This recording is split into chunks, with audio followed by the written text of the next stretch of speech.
수라구사에서 로마까지 사도 바울의 로마 행여정을 따라 떠난 성지가 좋다. 로마 4대 성당 중 하나인 성 바오로 대성당. 이곳은 바로 사도 바울의 무덤 위에 세워진 기념관을 개조한 곳으로 어마어마한 규모를 자랑한다고 하는데요. 로마의 4대 성당 중 또 하나인 산타 마리아 마조레 대성당과 바돌롬의 순교기념교회까지 로마에서 본 예수님 탄생과 전 세계 순교자들의 역사, 그 현장으로 지금 출발합니다. 자, 드디어 오늘 이제 사도 바울의 무덤이 있는 바울 대성당을 찾아갑니다.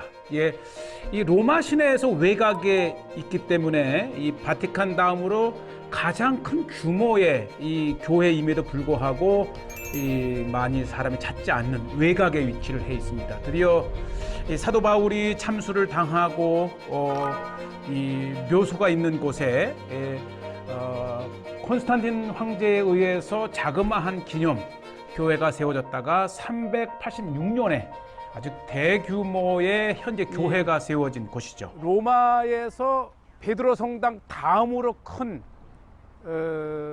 성 바오로 대성당이라고 그렇죠. 하는데요. 바로 이곳이 로마에서 복음을 전하던 바울이 마침내 그렇죠. 묻혀 있는 대성당입니다. 네. 어떻게 보면 사도 바울이 이 로마에 복음을 전하고 끝내 이곳에 참수당해 묻혀 있는 사도 바울의 무덤 교회를 이렇게 찾습니다. 뭐 굉장히 큰 규모고요. 바티칸 베드로 대성당 다음으로 크니까 그러면서 로마에서 가장 큰 규모의 4대 성당 중에 하나가 바로 이 바울 대성당이고요. 본당에 들어가기 입구에 이 정원의 거대한 회랑으로 둘러싸여 있는 곳에 바울의 동상이 있지요. 대사도 바울의 묘소가 있는 대성당입니다. 복음 전도자로 살았던 바울 사도의 아주 위풍당당한 모습이 굉장히 인상적입니다. 사도 바울 하게 되면은 성령의 검, 칼을 든 동상은 뭐 거의 바울 대성당이고, 이제 위에 예수 그리스도와 그 베드로와 바울 그리고 여러 성인들의 모자이크가 이렇게 정면을 장식하고 있고, 정말 웅장한 기둥, 대리석 기둥에 둘러싸여 있는 정원. 예. 교회 정면에는 이제 왼쪽에는 그렇죠. 천국의 열쇠를 들고 있는 오른쪽. 베드로 사도의 모습이 있고, 저쪽 오른쪽 벽면에는 역시 사도 바울의 모습이 이렇게 조각으로 굉장히 아주 강한 인상을 주고 있어요. 사도 바울과 사도 베드로, 그리고 정면에는 이 청동 동판이 이렇게 그림이 있는데, 비잔틴 문이라고 이름 붙여진 정면의 이 청동문에는 이 바울의 일대기가 이렇게 하나씩 그려져 있습니다. 바울과 베드로의 일대기가 이렇게 청동문에 아주 상징적인 로마에서의 사도 바울, 또 로마에서의 베드로의 모습이 이렇게 있고, 여러 청동문 하나하나 보면 이제 오른쪽에는 바울, 왼쪽에는 베드로의 역사적인 로마에서의 사역의 주요 장면들이 이렇게 그려져 있습니다. 사실 로마 교회 탐방의 클라이막스죠. 청동 오른쪽에는 이제 바울 사도의 주요 사역이 그려져 있고, 그 다음에 이 왼쪽에는 베드로 사도의 이렇게 청동 성화가 있는데, 그냥 결국은 이 로마에서는 베드로와 바울입니다. 그렇죠. 예, 천천히 하나하나 감상을 하시면서 바울의 일대기를 이렇게 마감하는 곳이 되겠고요. 이제 안으로 한번 들어가 보면 정말 바티칸 다음으로 큰 규모의 교회임을 알 수가 있고요. 굉장히 거대한 바실리카의 양식이죠. 본당 안에 들어오면 20개씩 4개, 약 80여 개의 웅장한 대리석 기둥이 받치고 있고요. 회랑 자체도 하나의 교회가 들어설 만한 거대한 이래서 네. 역시 이 바울 대성당입니다. 정말 안타까운 것은 이 로마에서 외곽에 있기 때문에 많이 찾진 않지만 한번 찾으면 정말 은혜와 또 감동의 교회를 볼 수가 있습니다. 높은 지붕과 양옆에 이렇게 창문이 있고 네. 또 회랑이 양쪽에 이렇게 있어요. 참 웅장하죠. 바실리카의 교회를 이렇게 드론으로 보고 있고요. 십자가의 모양을 가지고 있고 그 안에는 이렇게 80여 개의 기둥이 받치고 있는 거대한 바실리카. 이 바실리카 자체가 이제 고대 로마의 공회당의 구조인데 이 콘스탄틴 황제에 의해서 공회당의 구조가 그대로 교회로 발전된 것을 볼 수가 있습니다. 너무 높아서 잘 보이진 않지만 이 양쪽 벽면에는 이 다양한 그 스토리를 가진 성화가 쫙 이렇게 양쪽에 그려져 있고 그 아래쪽에는 역대 교황들의 초상화가 이 거의 전체를 둘러서 네, 굉장히 그려져 화려하고 거룩하고 은혜로운 교회당, 특히 성박 바울 대성당이라 이름 붙일 정도로. 그리고 이제 정면에는 이제 그렇죠. 사복음서에 마태, 마가, 누가, 요한과 함께 예수님, 그리고 그 아래에 바로 네. 바울, 사도 바울의 묘소가 있습니다. 참수당한 직후에 제자들에 의해서 이 성 밖에 이렇게 묻혀져 있는 바울의 무덤을 콘스탄틴 황제에 의해서 이렇게 기념 교회가 세워졌다가 후에 이제 4세기 말이죠. 386년에 지금의 이렇게 웅장한 교회로, 물론 중간에 이제 소실이 되어서 다시 재건축되긴 했지만 이렇게 이제 본당 정면 지하로 이 아래로 내려가면 바로 드디어. 정면 재단 앞에는 이렇게 바울, 사도 바울의 이렇게 무덤이 있고요. 무덤 바로 위쪽 이 박스 안에는 그렇죠.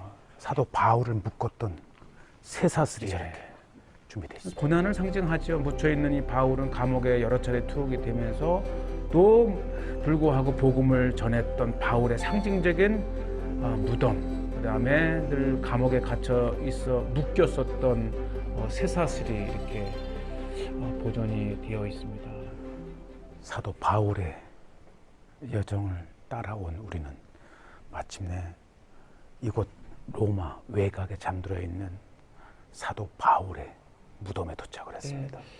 대부분의 이곳을 방문한 사람들에 의하면 굉장히 한산하다 할 정도로 많은 사람들이 찾지 않기에 오히려 사도 바울을 기념하고 묵상하고 평생을 복음을 전했던 바울을 기억할 수 있는 장소입니다.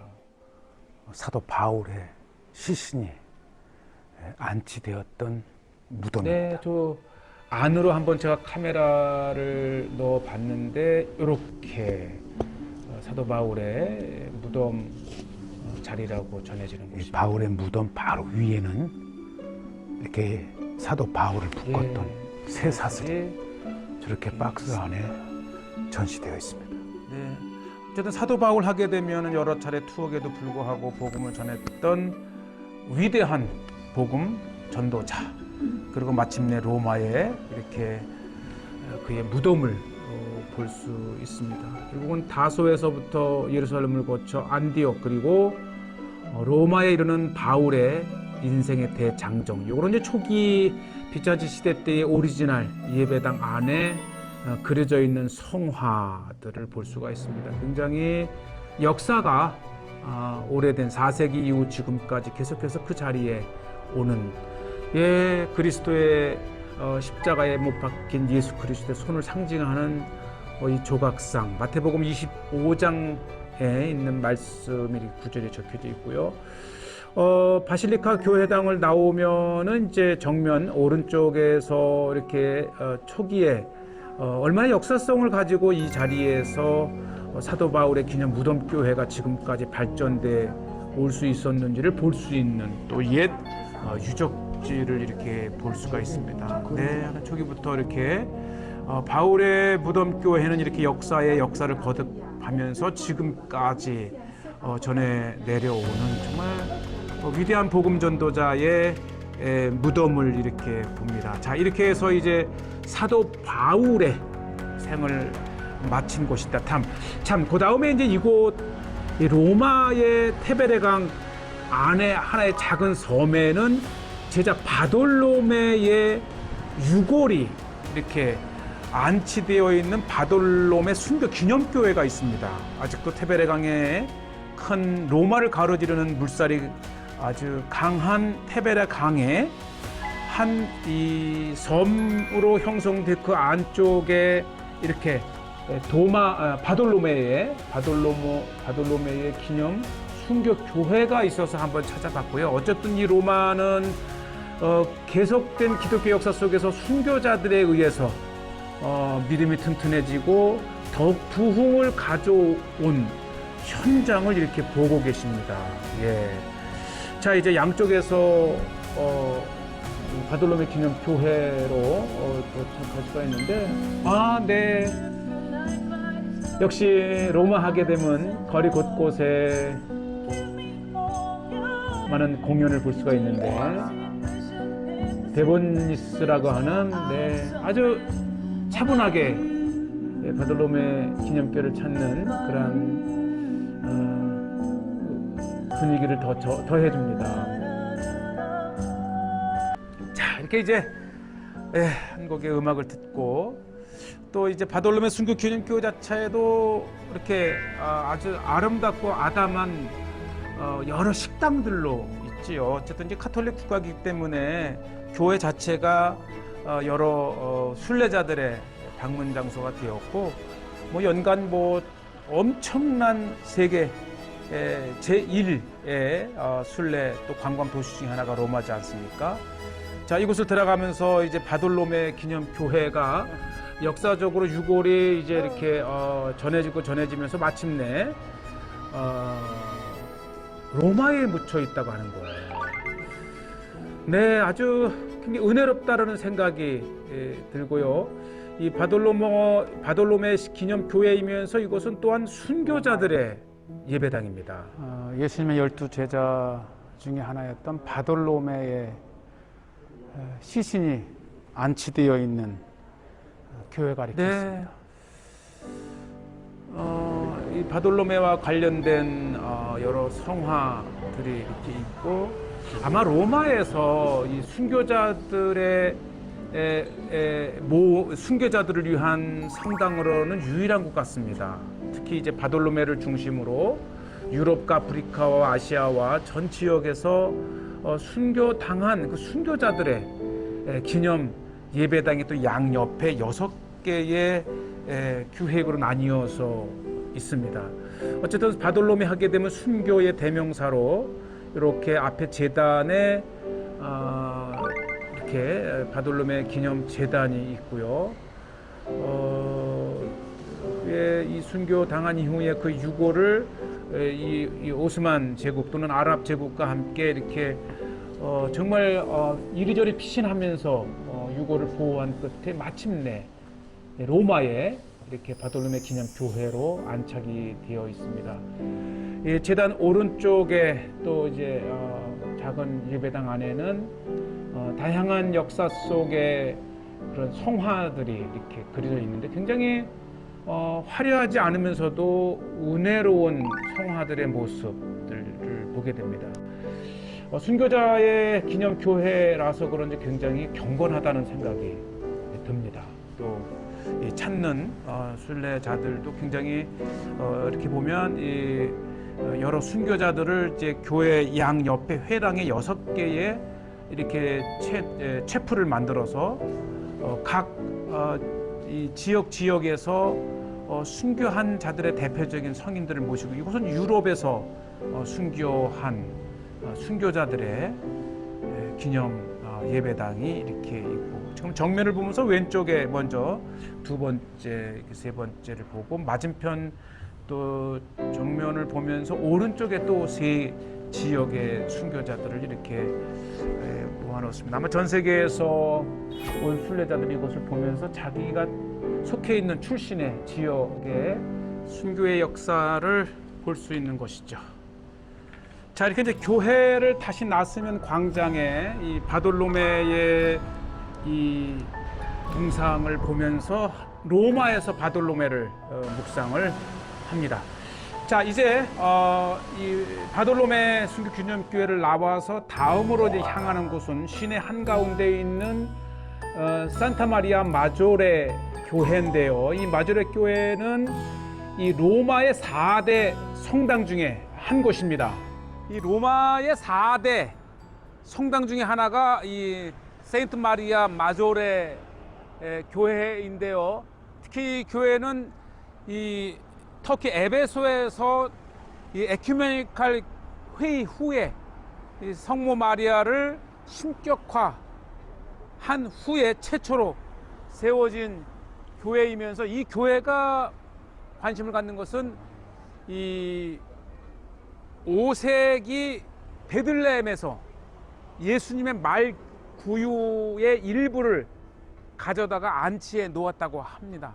물론 또 이 18세기에 이 모차르트가 교황의 황금 수훈을 받을 때에 바로 이곳에서 훈장 수여식을 했다고 합니다. 네, 어쨌든 로마에 가시게 되면 4대 교회 중에 하나고, 특히 마당에요, 이 포로 로마노의 이 하드리안, 이 거대한 탑 위에 이 세인트 베드로, 성 베드로의 상이 있다면, 이 센 마조레 교회의 큰 탑 위에는 이렇게 성모 마리아가 청동상이 있습니다. 네, 자, 이제 특히 이제 교회에 마리아가 이제 신격화되면서 세워진, 그러면서 한때는 아비뇽 이후에는 한때 교황의 집무실이 권자로 이용했던 곳이기도 합니다. 자, 교회 안을 들었으면 정말 대단합니다. 바티칸 대성당만큼이나 또 사도 바울의 대성당만큼이나 금박의 장식과 그다음에 아주 화려한 모자이크 성화들, 그리고 저 안까지 연결되는 이 예배당이 정말 이 로마의 4대 성당 반열에 있습니다. 특히 이제 이 천장은 잉카 제국에서 가지고 온 황금으로 장식이 되어 있다고 합니다. 실제 황금. 그러니 얼마나 우아하겠습니까? 특히 이 바실리카 양식의 초기 교회 양식을 그대로 가지고 있고요. 사실 우리 교회에서는 잘 방문하지 않지만 이 카톨릭에서는 굉장히 중요한 4대 성당이지요. 제단 앞에 아주 굉장히 중요하게 보관되어 있는 저것이 이제 실제 예수님의 말 구유의 일부라고 합니다. 네, 한번 내려가 보면 특히 말규를 모셔놓은 곳 맞은편에는 한 교황께서 이렇게 기도하는, 정말 실물 같아요. 한 교황이 이렇게 예수님의 말 구유의 앞에서 기도하는 모습이 굉장히 인상적입니다. 네. 자, 이렇게 경건하게 이제 안으로 가면 저야 성지 예루살렘 베들레헴에서 왔지만 로마의 성지 베들레헴의 예수님의 그 말 구유의 일부가 있다고 생각하면 굉장히 그렇죠. 중요한 장소입니다. 이렇게 로마를 방문해서 예수님이 탄생하신 베들레헴의 말 구유의 일부를 보았다는 것만으로도 굉장히 설레이는 곳이기도 하고요. 정말 많은 사람들이 이곳을 찾으면서 기도하며 감격해하는 모습, 천장, 황금으로 치장되어 있습니다. 교회당 양 옆에는 15개의 모자이크가 있는데 이것이 구약의 이야기를 이렇게 모자이크로 설명을 해놨고요. 특히 이제 18세기에 1770년에 모차르트가 교황의 황금 수훈을 받을 때에 추기경의 주선으로 바로 이곳에서 모차르트가 황금 수훈을 받는 예식을 하기도 했다고 합니다. 그만큼 로마에 있는 4대 성당으로 굉장히 중요한 세인트 마리아 마조레 교회가 바로 이곳입니다. 모차르트도 이곳에서 훈장 수여식을 하고 싶다 할 정도로 모차르트도 이곳을 굉장히 좋아했었고요. 이렇게 보면 이 제단이 이렇게 튜브 모양을 하고 있는데 바로 이곳이 베들레헴의 성 제롬 히에로니무스의 또 영성체를 모셔진 곳으로 유명합니다. 네, 아래층에는 이제 베들레헴에서 온 말구유, 위에는 특히 이제 정면에 저 모자이크가 굉장히 유명한 예수님께서 성경을 펼쳐서 축복하는, 그러면서 어떻게 이곳에 교회가 세워졌는지 초창기의 그 스토리를 저렇게 모자이크 성화로 처리를 해놨고요. 특히 이제 본당을 보면서 오른쪽에 시스티나라고 하는 이름을 가진 또 예배당이 있는데 그 예배당은 성탄 예배실이라고 이렇게 해서 많이들 찾는 곳인데 식투스 5세의 무덤이라든지 여러 무덤이 위치를 해 있고 특히 이제 아래쪽에는 이렇게 말구유 성탄 예배실로 이렇게 해서 굉장히 그 베들레헴의 예수님의 탄생의 것을 기념하는, 그다음에 4명의 천사가 교회를 이렇게 봉헌하는 곳이도 있고, 그래서 이곳에는 이제 무덤이 중요한 성도들 또 교황님들의 무덤이 위치해 있는 곳으로 유명을 하고요. 굉장히 시스티나 성당에 많은 사람들이 굉장히 찾는 곳이기도 합니다. 어쨌든 이 마조레 대성당은 굉장히 4대 성당 기억하시길 바라고요. 자, 이제 이렇게 이제 로마를 떠나면서 이야. 너무 달고 완전 스파게티 나라. 네, 아주 저 여기 살고 그 정도로 로마 하게 되면 이런 스파게티 유명하죠. 이 파스타의 온갖 종류의 그런 그 면 이런 것들을 전시해 놓은 곳인데 어차피 이제 우리가 로마를 찾게 되면은 피타 아니면 파스타라 할 정도로 굉장히 파스타의 나라. 자, 이렇게 해서 대로마의 사도 바울의 여정을 찾아서 오늘은 이제 바울 대성당 무덤이죠. 이렇게까지 마조레까지 소개를 했습니다.